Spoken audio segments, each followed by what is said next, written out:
In Iran, it was a little bit different because we realized it would have been too expensive to try to come up with all these IP addresses. And in addition, it was not clear whether we wouldn't be in violation of the sanctions regime. So we did something else. We created an economic incentive for people who would set up proxy servers for Telegram.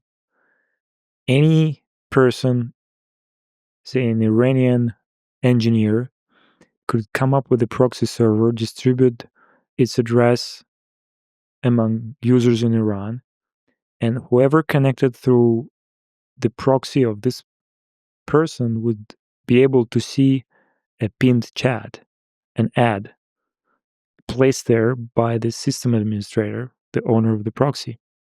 And this is how you can monetize your proxy. So it created this market,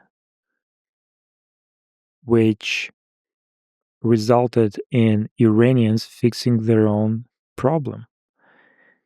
And as a result, we kept millions or maybe tens of millions of Iranian users. Up until this day, I think Telegram is still banned in Iran today, but we probably have something like 50 million people relying on Telegram from that country. So the people find a way around. People find a way around. That's ingenious. That's really great to hear.